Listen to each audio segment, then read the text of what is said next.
Hey, how's it going, Wildcats? This is the Word to the Wildcat podcast. My name is Tommy Fernandez. My pronouns are he, him, his, or my name. And joining me as always, I'll let her introduce herself, Israeli. What's up, Wildcats? My name is Arely Ruiz. My pronouns are she, her, ellas. Thank you so much for joining us today. This is season 3, episode 4 of Word to the Wildcat. We are very excited to be talking with you about today's theme of communication and conflict resolution. Yeah, and that's right. And today we have a special guest joining us today. He is a CW student and is our current ASCWU Vice President, Brandon Wears-Grimm. Brandon, thanks for joining us. Yeah, thank you all. Yeah, like I said, my name is Brandon Wear-Grimm. My pronouns are he, him, his, and I'm currently serving as the ASCWU Executive Vice President. And I just want to say thank you all for your time, and we're going to have some fun. Yeah, we appreciate you for that, Brandon. So let's just honestly just dive right in. So what does your role mean as being the vice president of ASCWU? Yeah, totally. The best way I like to describe this without, I guess, getting too enthusiastic or going crazy with it, I think vice president almost has two worlds that they kind of control and like kind of report on within student government. And one of those worlds is student-led committees or committees with student representation. On campus, we have about 29 committees on campus. And really at the beginning of the year, it's trying to find students who are passionate about leadership, more like servant leadership, and making sure that we find the right student for the right committee. So when we think about students who are passionate about maybe fitness, I want to make sure they're on the rec advisory board and they're helping make sure that, the rec within the circ is in the right direction. We're thinking about like the services that they provide to the students, as well as it goes all the way up to, presidential level committees where we're thinking of like Title IX, and kind of like S&A committee, which, is they have a budget that they steward over worth $7.2 million per year. So it's making sure that you find students who want to like be, I guess, have that experience, but are also passionate about being there. And then the second part, I kind of like alluded to money. That is another huge part of me is just kind of like making sure all of ASCWU we're being accountable with the money that we have, I guess, that the students entrusted to us, and making sure that's being spent, on the students and making sure that these programs can happen. So if there's any like money question, a lot of people come to me, as well as I do, monthly financial reports to all the other directors, which is 6 different offices that I kind of watch over. So it's really fun getting to engage with people, kind of do like a recruiting type thing, and then just like make sure you're helping people grow as leaders, but then also having some like technical aspects of the job where you're in Excel a lot and you're looking at numbers and figuring out how we can make new programs, new dreams like a possibility. So I really like both of those type of things. And that's why I say it's like, it's two worlds, but it's like two worlds that, I find a lot that I have a lot of fun in, and that they kind of have like two different things that you do in both of them. So you're mentioning your two positions and how one of them are geared to talking to students as talking to administration. How do you go about to those different situations, or how do you change your style of communication when you're talking to those different students or those different groups of people?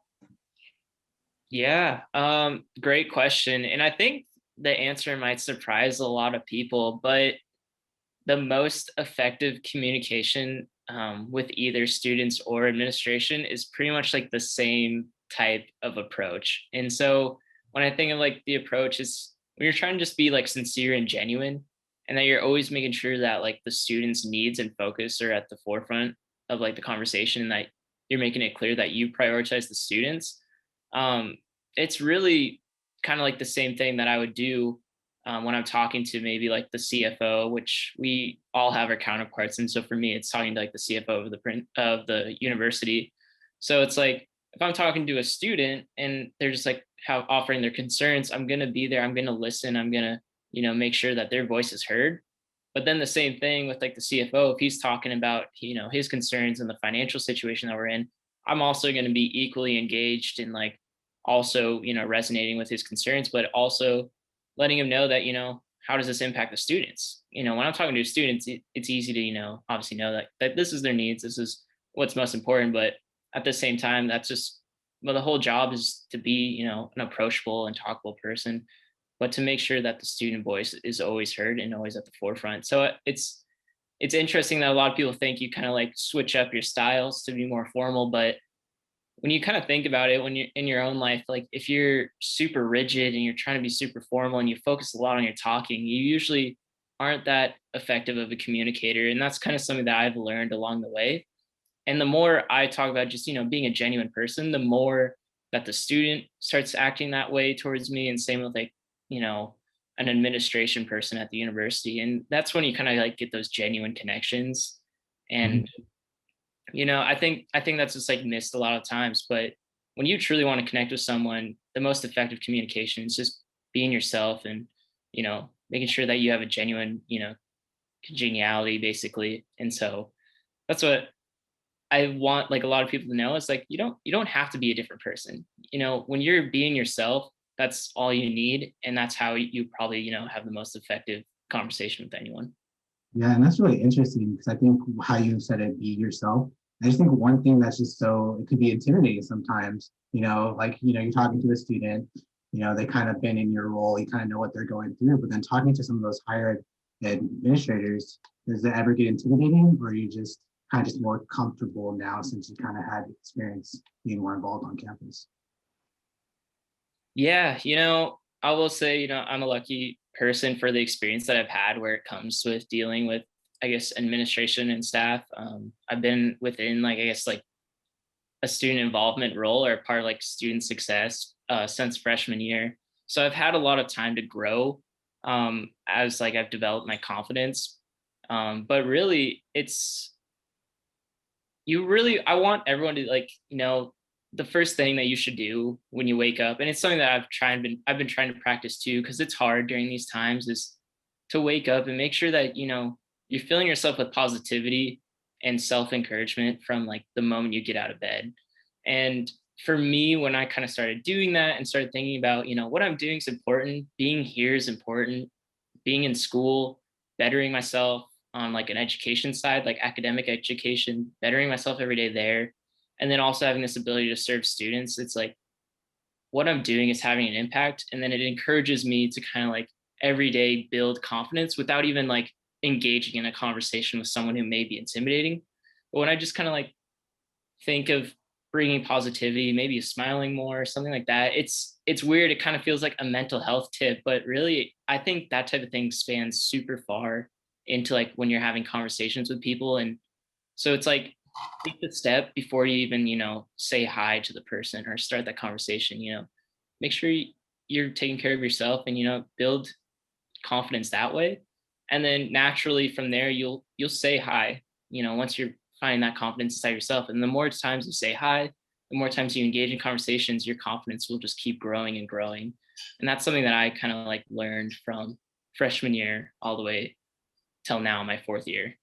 I really like your response to that question just because personally, after doing this podcast for a while and covering this pillar most times, I'm thinking of communication and conflict resolution with other people.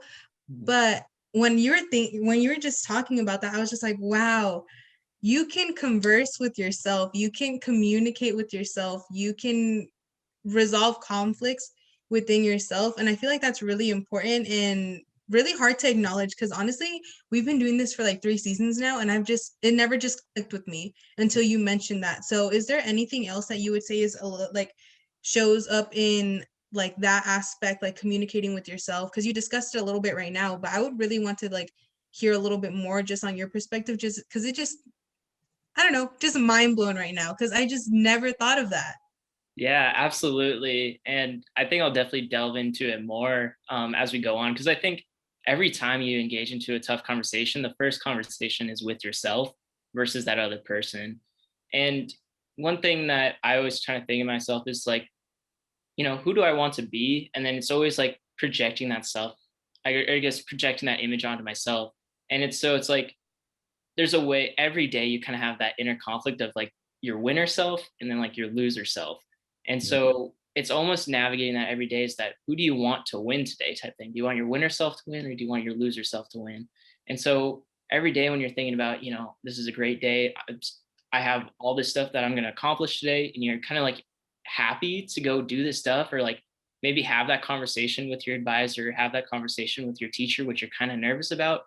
But like the fact that you kind of encourage yourself and you motivate yourself to just take that first step to, get out the door, engage in that conversation, it's like you're already winning. It's like Yeah. you're already winning that conversation because you're beating yourself. And it's like, and when I say beating yourself, it's you're beating your loser self. And that winner self is taking that step ahead. And it's when you think of conflict, you're not going to win a conflict if you're already losing inside yourself, or win a conversation, I should say. So when you think about these conversations, it's always, you want to make sure that you're prepared to, when it comes to that inner conflict and who's winning that inner conflict before you start maybe that next one, or that next tough conversation, I should say. And so that's kind of how I like to approach it, is that when I talk to myself or pep myself up, I'm making sure that I'm channeling that positivity on, like, kind of like when you have like the mind radio, it's like, are you going to go to that positivity channel, or are you going to go to that negativity channel? So you want to tune it to that positivity channel and make sure that that winner self is ready and prepared. And then really it just kind of like helps you take on that next task. And so it's like, it's weird when you think about, oh, it's always external. It's like, no, I guarantee the first conflict that you have, within yourself or every day is, an internal one. And so I really like to focus on that and make sure that you kind of like approach that one first and make sure you win that one first. And then that way, it just kind of like you already have the ball rolling. And then it's just so much easier to kind of keep that energy going and that enthusiasm throughout the day. Yeah, and I think that relates well to like me personally, because I feel like, to say if I'm doing like a presentation for a class, there's always that like inner voice in my head that's telling me like, oh, what can go wrong? And so like I'm stressing about it. But then as it goes on, as I kind of gain the confidence going in it, at the end I'm like, okay, that wasn't that bad. That was easy. Like even for something like this, it's like once we get it started, once we get going, it's kind of like the fears kind of just go down. It's kind of like get more comfortable and kind of have that positive mindset, as you said. Mm-hmm. Yeah. And, I was like trying hard to kind of like save the story, but I just want to go into the story because we're already on it. Yeah. And this is like something that I definitely realized as I was going on. And for a lot of people, they may not know, but I was a part of SNA as a student before sitting on it as executive vice president, who serves as kind of like that liaison between students who want to know where their money's being spent versus, the decisions on the committee. So where they kind of like decide what service and activities get this $7.2 million spread, divided out however many it is. And if a student's ever curious, that's what the vice president does, to kind of serve as that liaison. But before that, I served as just a student member. And then I also served as the chairperson of that committee. And it's really interesting because how that committee is made up, it's made of students, faculty. So, those people that lecture at us every day within the classroom, and then staff. And, for the last 2 years, that staff person has been a vice president of the university. So a direct report to the president. And so when you think of like these different levels, I guess socially, and then also when you just kind of like look at it, it's pretty intimidating. And you think like, how do you interact with these people? And as it has gone, it feels like there's some voices there that are 15 times louder than the other voice, and as a student, it's not easy trying to talk to a faculty member or engage in a difficult conversation with a vice president of a university. So I think you all can probably tell which voices were 15 times louder than the others and which voices were silented, or just felt like those ones just like you couldn't hear them over the other voices. And it really got to a point in SNA like that those louder voices were just influencing and driving the whole conversation. And we're talking about, decisions with student money, with students at the table who aren't really being heard in the way that they should be. It's like, and so that ain't right. And eventually, and it's something like, even for myself, I didn't do anything. And it's what we were talking about. It's like fear and hesitation. It really kind of controls you in a way. And so it's almost like I didn't do anything because like fear, just like I couldn't do it. And I was too scared to fail almost. And it's kind of like I didn't move a muscle. And the whole time that those people just started influencing the decisions, and like they decided where that money went. And then it finally got to a point where, we were talking, and like this member was, pushing their own agenda. And then luckily I had some mentors, advisors who were like, let's table this conversation for the next week. And for me, I was like, didn't do a single thing. It's kind of like a deer in headlights. It's like, you're in fear, but you're in danger, but you don't move a muscle type thing. It's like, no, get away from that car, like type thing. And so it was like, that was me. And the next day I reflected on it and I was upset, but I was more mad, because the next basically week I had 3 people on my like management upline at the time. So like director, associate dean telling me how like upset they were that, the faculty member was driving the conversation, and they're like, oh, I want to restructure it. But for me, it was like, I was so mad at myself that I didn't say anything during this like opportunity to have a tough conversation and like empower students. I didn't do anything at that time. Like fear froze me physically and just like emotionally. Like I couldn't do anything because I just didn't want to do it. Like I was too scared. And all the students were scared too. But it's like, for me as the chairperson, the person who's supposed to navigate those conversations and direct the, empower the student voices, I didn't do anything. And I was super upset about that. So the next time we were going into like, I guess, fast forward to like the next meeting and touching on like making sure my winner self was going to beat my loser self before going into that conversation, I made sure I planned out what I was going to do, which was like, I was going to make sure students talked and students felt welcome at that table because they deserve to be at that table and they deserve to make a student-led decision. And then I also was like, okay. And then I started like positive self-talk to myself, which I was like, I literally wrote it down on a sticky note and I had it like on my like portfolio as I was going in. But it was just like, Brandon, you are a leader and leaders take initiative. When leaders see something wrong, they're going to do something about it. They're going to take action. And then like I double underlined like action. I was like, I'm going to take action here. And I'll talk about why like the word action is so important when you think of like fear controlling you. But I went into it and I was like, kind of like kept saying that because I knew on the agenda when that conversation was coming up, and I just kept telling myself, I was like, I'm a leader, I'm gonna take initiative, I'm a doer, I'm gonna take action, I'm gonna fix this. And so as we got to it, I mean, and thank God for like Robert's rules at the time, but it was just like, I used that to just like direct it. And I was like, when some like old like person with a powerful voice tried to talk, I was like, oh no, you're not called on, shut up, I'm gonna let a student talk type thing. And so the student talks and then they try to say something. I was like, oh no, you're not called on, you don't get to talk. And I was like, I want to hear what this other student says. And then eventually I had almost every student say something, like contribute to that conversation. And like the conversation was about funding or not funding a supplemental request. And by the end of it, I was just like, all right, conversation done, because you can do that in Robert's rules. You're like, that's enough conversation. So that person didn't really get to talk that day. I just let the students do it. And then it was like, by the end of it, those students were happy that they got to say something. They were proud of themselves. I was proud of myself. And we made a decision, a real student-led decision. But like, regardless of what that vote was, I was super happy because when I started taking action, the fear and like all that like scariness just went away. And then really, and that's where I'm thinking like action cures fear. And also, but the only thing that can help you do action is like self-positivity, like making sure you motivate yourself to take action, because action just leads to more action. But how do you kind of like, you can't necessarily just start with action. You got to really start with yourself. Once you move yourself, you can keep moving type of thing. And so that's like the story I really wanted to share, was just like action cures fear. And it's like, oh my gosh. And then after that, it's just, you gain that confidence and that fear gets smaller and smaller. And so when I talk about, talking with administration, talking with students, it's not that bad, but there was a time where I couldn't do it whatsoever. Yeah. But like when you find that one moment where you can just take action, it's just, you can just keep taking action and action and you just get better at it. And so I would say when you're talking about like that inner conflict, it starts with you, but then it's just like after that, fear kind of controls you a little bit, but just know when you take that one time to like do it or take action, the next 50 times will be so much easier.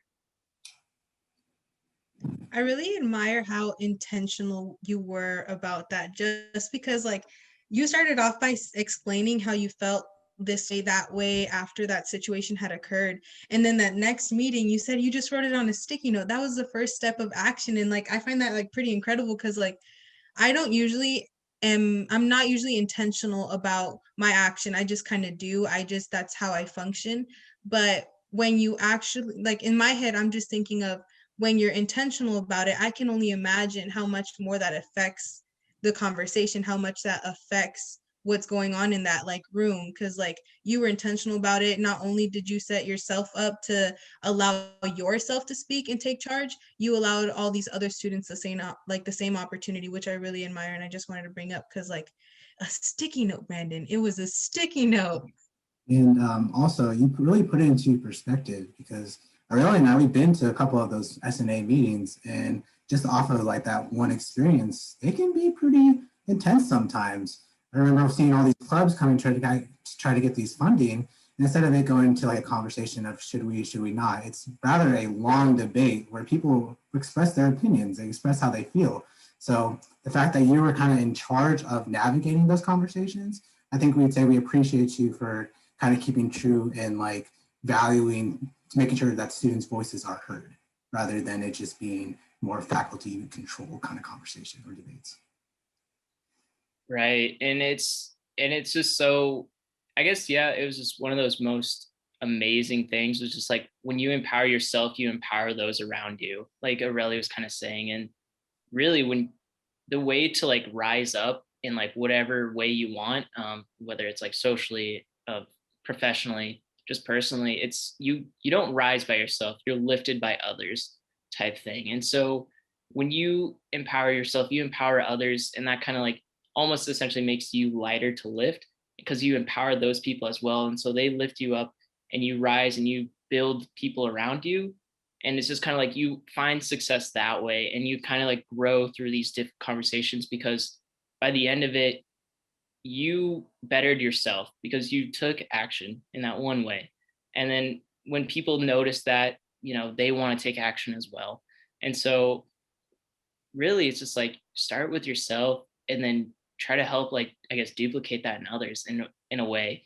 And the best way to do it is, by taking action and by leading and showing by example, I guess.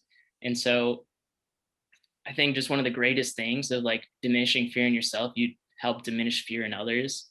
And so it's one of those things, it's like if you're willing to just do it that one time, it will be so much easier because you have less fear, but then you're also seeing like your best friend do the same thing. And so it's a really cool kind of a ripple effect that way.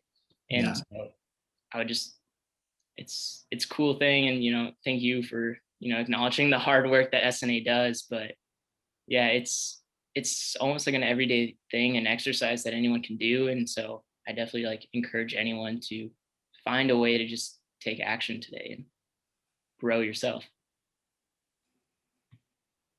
When did you turn into a motivational speaker, Brandon? I I don't remember. So, Brandon, as you know, this year has been insane, especially just for every student, every faculty, but especially for your role as being our vice president, because you and the rest of our student senate have got to experience something brand new that no one else really has. So how has that been for you personally, just dealing with everything in regards to our situation? Yeah, I mean, dang, this is one crazy situation to be in. I know for sure that it started off like day one, not exactly the way I wanted to interact with students. When we were doing like full online campaigns last spring, this isn't how I do it. This is not how I work with people, is like over social media. I was like, my Instagram had maybe like 3 pictures on it. And then I was like, okay, I was like, well, now I have to get on this and like work at it every day. Luckily, I had a great support system. My partner, Deanna, she's one of the greatest people in the world, and she helped me navigate that for sure. But it was just like, this isn't how I do it. Like, I love just connecting with people face to face. Like when I'm working with people, it's just like I don't feel like you get that total, like, I guess, like physical or like emotional connection in a way. And I was like, oh man, I don't know how I'm gonna run this campaign, but luckily you got through that. But unfortunately, it just kept being that way. And so something that I just had to adjust was like making sure that, when you're talking in person to person, it's easy to have just a normal conversation that, you can go in because you wanted to talk about business, but it eventually just turns into a conversation about their life, about their pets, about, what their goals and dreams are. I feel like that was something that was quickly lost when we moved into like a virtual, I guess, environment. Is because it's like, all right, well, I'm Skyping you, I'm Zoom calling you, Microsoft Teams conference call. It's like we're just sitting in like our kitchen tables. We just kind of like go straight to the business, and we end up doing that, 20 times a day, and you just kind of feel exhausted. And it's like it's like you're talking to people, but it's exhausting, And so when they talk about Zoom fatigue, it's a real thing. And I was starting to figure that out, like after, like, I guess like a month into the job. It was just like students are just like, it's just like we're not talking the same. And so one thing that I really had to try and like adjust, because I was doing it too, is like, I'll Zoom call you for 5 minutes because I just need you to like send me an Excel sheet or type thing. But it's like something I did was like, oh, I'm gonna take, you know, 15 minutes or whatever. It's like, or I should say it's a 30-minute meeting, but I'm gonna make sure that there's like 10 to 15 minutes, whatever it may be, is that we just like talk about each other and we make sure that we're, engaging with each other on like a personal level. And it's just like, that's how you understand people. You kind of really get what's going on with them, how you make friends in a virtual environment. And that's kind of like what I started doing, was just kind of like when I was meeting with students, it's like, yeah, it's like, I definitely want to hear what you want to talk about and too, but it's like, I also just want to know more about you and like what's going on. And then from there, it's like, I find different ways I can serve that student, or I can help that, staff or faculty member. And it's just kind of like, when I was able to make sure that, we're still people, even though we're looking at each other through a screen, that was one big way that I was able to change how I like was able to, I guess, connect or communicate with people over this weird time, but also make sure that I didn't lose, that person, or like that friendship or that connection. And so it's something that I would, recommend to anyone. Is like, if you have like a, I guess, like a phone call that's only going to take maybe like 5 minutes, in reality, maybe like schedule it out just to be a little bit longer so you can talk about something fun, and just make sure that you all can like step away from the extraneous schoolwork or work stuff. Have you gotten any like people that are just kind of like caught off guard by you doing that? Because like just in general, like I feel like we've been stuck in this virtual world for too long that it is really hard. So when you say that you're intentional about how you schedule your time and try to talk to this individual and say, hey, how are you doing? Like that means a lot.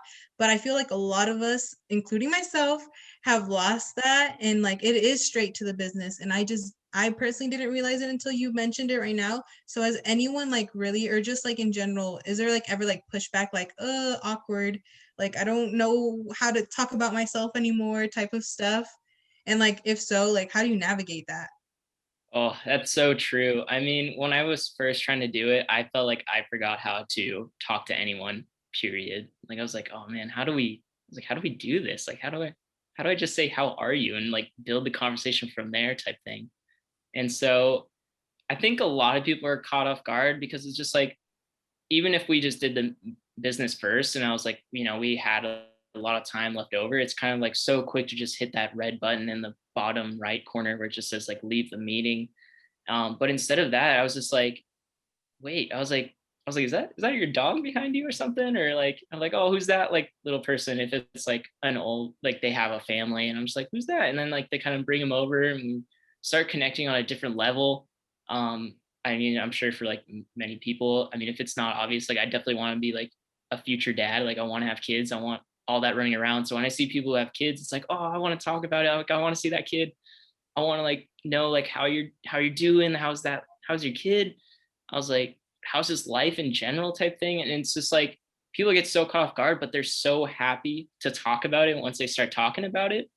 It's like even like, I guess, subconsciously, like you might not want to talk about it, but once you start getting talking about something that's not related to work and just kind of about you, I think people just automatically kind of find energy that way, because it's fun talking about yourself, and it's fun getting to know people too, and just like connecting on that level. So I'd say people get caught off guard about it, but it's not like, whoa, it's kind of more of like it's like a fun surprise. And then like it's something that makes that conversation memorable, and also just kind of like make sure that like you're keeping energy into like the next meeting or the next task that you got on hand.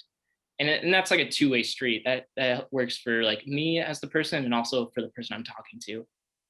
Because like back to the kid example, it's like, oh, we just had a meeting, but like instead of us just talking about like financial reports, you got to hold your kid for 5 minutes and talk about your kid and have a good time. And I was smiling and they're smiling. And then they take that, energy and they go into their next meeting. So then they're talking about the next financial report, but they're smiling and they're happy because they took a little bit of time in the day to spend it with family and talk about stuff that they're truly passionate about. And so it's a nice kind of gift to yourself and to the other person type thing. Yeah. Would you say has virtual like communication like affected any way for you to like relay a message from a student to like administrator? Like if there's like a concern that's being brought up, has it like affected how you communicate that to your higher ups? Yeah. It's hard because like I said, like you kind of lose like that passion or kind of that intensity a little bit or like that emotional level when you're talking about the like I guess between Zoom. Because like when you're like fired up and you have like, a group of students that are passionate and they're ready to like, whatever it is, just like fight for a cause. It's a lot more powerful when you're able to rally in person and like go to an office or just engage in like a person to person conversation where here, and I've seen it happen a lot, is just like when we're like upset, we want to go talk to someone, we have to do it in like a mass like Zoom webinar thing. And then it's Yeah. like that's a totally different like effect because they're just basically staring at themselves as a presenter and they're talking and they see names on like in this Zoom call, but they don't see faces. They don't see like that passion. You don't get to like talk to them and be like, these are my concerns and I want you to address this, stop dancing around this question type thing.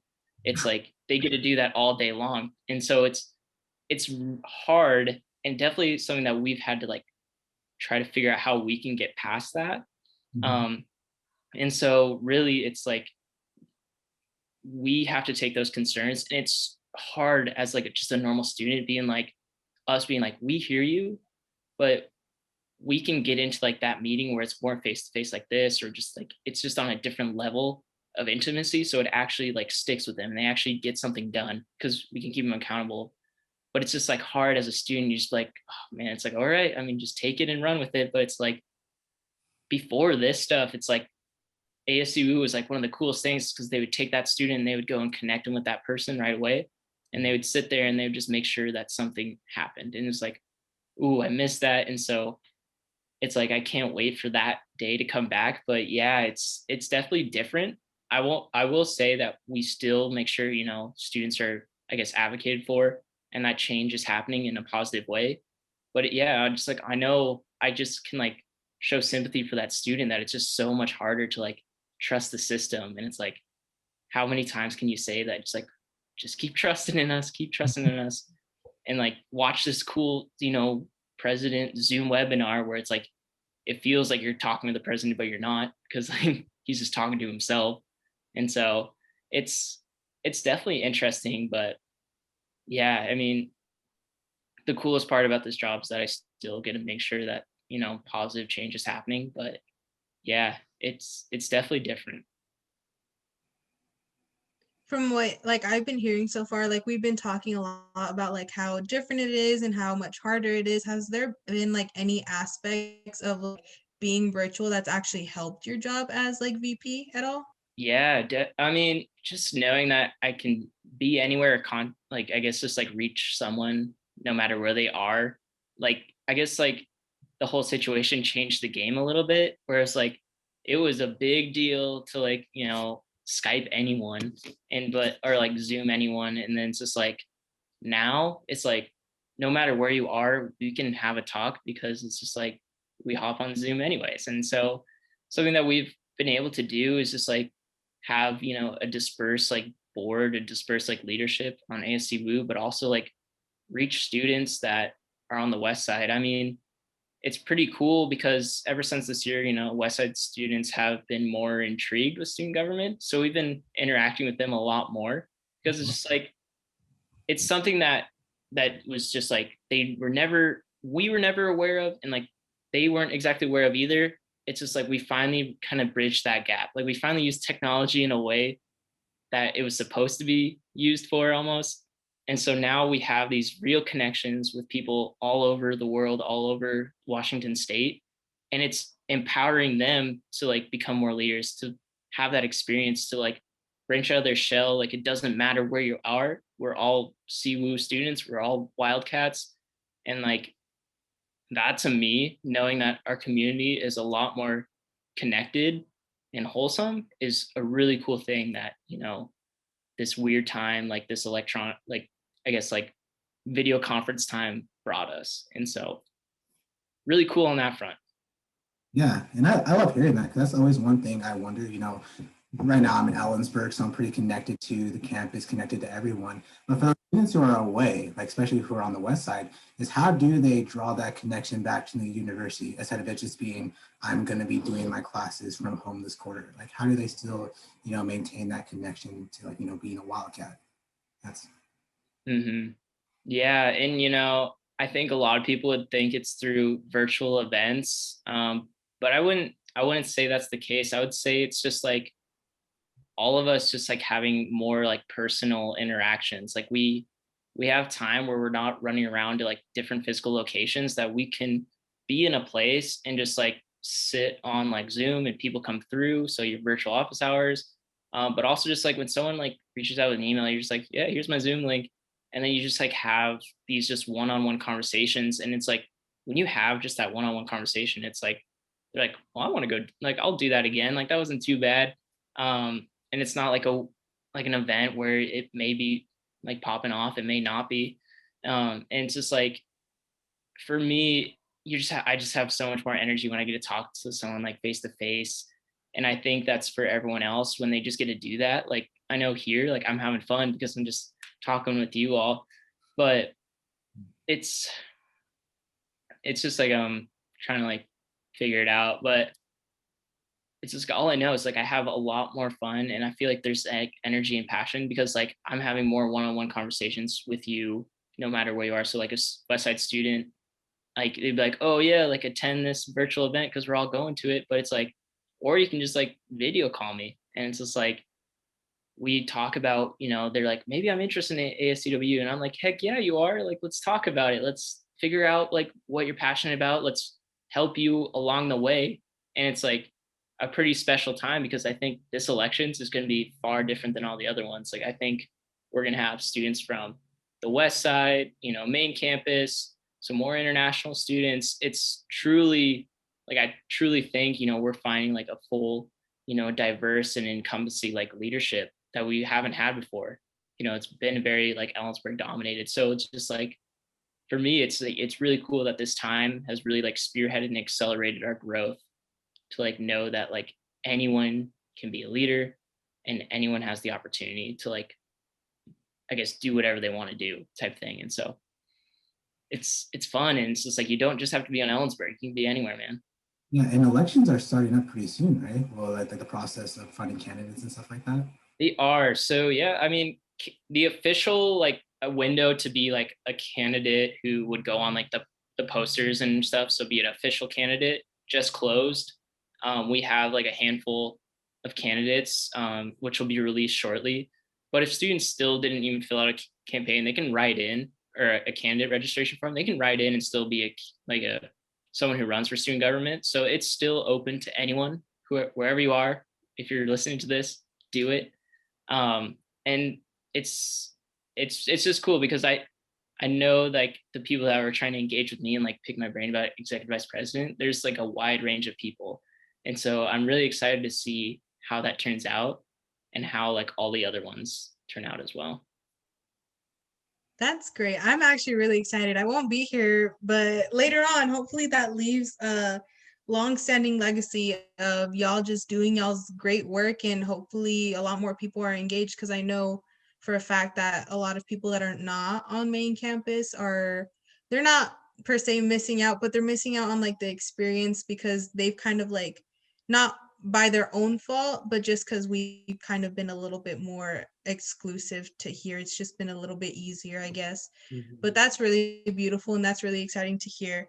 As we are beginning to wrap up, would you like to give our audience any advice at all? Anything at all? It could be school related, general, whatever, because you've been doing so great, Brandon, at motivating us. So I think it's only right to give advice. Yeah, I mean, thank you. And I mean, when I think about the advice, maybe just touching back on stuff that I already kind of like talked about a little bit, but it's just like smile more, like welcome enthusiasm into your life, because that just fuels you throughout the day and to take on that next challenge. So it's just like making sure that, who's waking up in the morning, your winner self or like the loser self. And then also just like feeling in that positivity when you can, and that self encouragement. And I know it's hard to do that at times. So like a quick way for me to just kind of like wrap that all up in like a very easy like phrase is just like smile more. Cause like when I smile more, it just kind of like helps me like almost like fix my posture a little bit and just be like ready to go throughout the day. And so I would say, smile more, welcome enthusiasm into your life. Know that, action overcomes fear. I know in a lot of these situations when you're thinking of tough conversations or what that outcome might be, you're fearing like, oh, I don't know how this is going to end. Just knowing that when you take action, when you initiate that conversation, just know that, that fear will almost always just kind of go away. And then the more you do it, like the less that fear kind of like controls you. And then, I'd say another one is just like making sure you like listen more too. I mean, I feel like a lot of conflict comes from, maybe not listening when at times you should. So, making sure that you listen, you understand people's needs and concerns, and then like address the conversation around that. And then I think, that you should become more constructive. And then I think my last one is just like something that I've learned, I guess, the hard way. And I would want people to know too, is just like, don't delay hard conversations. Like we said, like when you do that, like hesitation and fear kind of grows. So it's like the more you want to put it off. But in reality, more times than not, if you were just to, I guess do and like initiate that conversation, great things are going to happen for you and usually the other party. Because I know like just recently, and this is kind of like a fun thing to, I guess, like talk about. I don't know why, but it's just like I'm about to like launch a business soon. Like in fact, like yesterday launched a business, like business license and all. And like I knew like this was something that I wanted to do because it would help me accomplish my dreams, my goals of, like I said, one day being like a dad and like providing like a great future life for those children, where like money gives me more time to be with them and money opens more opportunities for those children. And I was like always like thinking about how can I do this? And so one of those things was like, maybe I should try, launching this business, like figuring out how this can help me. And I know over the last like month and a half, I was like figuring out how am I going to like launch this business and working up and like figuring out how to do it. But ever since the day that I thought about, launching and like building like a business plan, like creating a business plan and launching a business, I knew I needed to tell, obviously my partner, my friends, and my parents. And I was just like, ever since day one, I was just like, I don't want to do that. Like that's a tough conversation. Like I don't want to tell them like building this business, that's something crazy. And so I knew like chances are not, like I was like, should I do it? And I kept putting it off because I let hesitation and fear. And this is something that I did just like a month and a half ago. So I'm saying like, even for someone who's practiced it a lot, there's always opportunity to practice and getting better and like not letting, I guess, fear control you. And so, but like what I want to say with that story is like, even though like I got to like where I was about to launch the business, like yesterday I launched it, but it was like, I waited all the way until this weekend to tell my mom. And I was like, yeah, by the way, like I'm going to do this. And I was like, kind of like, I was scared. I was like, oh, like, I shouldn't have done it. But we had that conversation. And of course she was like skeptical at first. She's like, oh, like, do you know what you're doing? And I was like, yeah, I think so. Like I'm talking like while I'm like, oh my God, I don't know how I'm going to like figure out how I get customers. How do I find business partners? How do I like do all this? Like in my head, but I was like, I told her that. And like, I was just like, went through the like conversation with her and like, at first it was kind of like tough. She's like, I'm worried for you, honey. But by the end of it, we started talking about like my dreams and my goals and like why I'm doing this, why I want to be like financially free, younger before anyone else, and like, have a life that's worth living type thing, or like that's something that I'm like have hope and determination for. She kind of saw that and she wrapped around that and she's like, all right, let's start figuring this out. And so we talked more about the business. And like, lo and behold, like we have like a close family friend who ran a business very similar to this, and then moved into like real estate and started investing in real estate and started growing, and then retired young as well, and is now putting their kids through college. And I was like, that's the life I want to live. Like, I want to go like talk to that person. And my mom's like, all right, well, I'll set up a meeting for you next week so you can go talk to them and like pick their brain. And I was like, dang, like if only I like had that tough conversation and didn't put it off, especially, and like ever since day one of like just building that business, I could have had this great resource in my back pocket who could have like guided me all the way through up till now, instead of struggling and like going behind like my partner and like my mom and like my friends' backs about it. And so when I had that conversation, I was like, shoot, like I should have done this earlier. And then so from then on, I was like, all right, I'm gonna like not put off the tough conversation. And it's like, especially tough conversations that you might think will end bad. It's like, because chances are that it probably won't end bad. It's just like you're letting like hesitation and fear take you over. And so with that, I just say, make sure you like just don't push it off. Like take it on, because it will benefit you no matter what. Because it's like you went into it knowing that like, this might happen, which helps you prepare for it. But at the same time, it'll most likely turn out well. And so that's just like kind of what another last little tidbit is, just like, don't put off that difficult conversation. Yeah. Oh, and then to add on that, my partner, definitely told my partner too, if you're going to tell your partner about any like big life decisions, do it earlier rather than later. I finally talked to Deanna, my partner, and she's a sweetheart. She encourages me as well. I thought she wasn't going to support me, but she's super supportive. And she actually became like, my first loyal customer. So it's stuff like that. It's just like, believe in people type thing. It's just like, don't put it off. No matter what, you're going to come out as a better person. And, the challenge with every day is like always to better yourself. So don't put it off. Action overcomes fear. And then I would also just say, smile more. Those would be my 3 wrapped up quick in a cute little like present, whatever. My like 3 pieces of advice for everyone. Yeah, well, I like a lot of this episode. I would say I'm inspired. I really appreciate that advice that you're giving. And also, I just think in general, I think I can speak for both we appreciate that, like what you do on campus and how you kind of let yourself be that voice for students. And we like to just thank you for joining us on this episode. Be good to see you again, something we do in the future, collaborate again. And also good luck on your business. Like that's a really big step. And Congratulations on that. Well, if you need more customers, Yeah. Sign us up. Yes, Don't know what it is, but sign us up. Will do. No, and we'll definitely connect again because you helped me so much get throughout the day. And I miss CLC so much. And like I hope everyone too, like still stop by that office. It's probably one of the most liveliest office, even in this like current environment. There's always something fun happening or someone cool you can talk to and like establish a real connection with. So with everyone else, like, thank you for having me. I love what you all do. And, it was really fun talking to you all. Yeah. Appreciate you, Brandon. And also to thank you for all you Wildcats for joining us today. If you enjoyed today's episode and you want to hear more, you can listen to the podcast on Spotify, Apple, and Google Podcasts, or YouTube at Words and Wildcat. If you're interested in other amazing programs that the CLCE has to offer, check out our website at ASCWU.presence.io and follow our social media pages. Also, remember that you can receive credit towards earning your Wildcat Leadership Academy certificate by just checking out the website that I already mentioned and filling out a quick assessment. And with that being said, please join us again next time. I'm Tommy. And I'm Areli, and this has been Word to the Wildcat.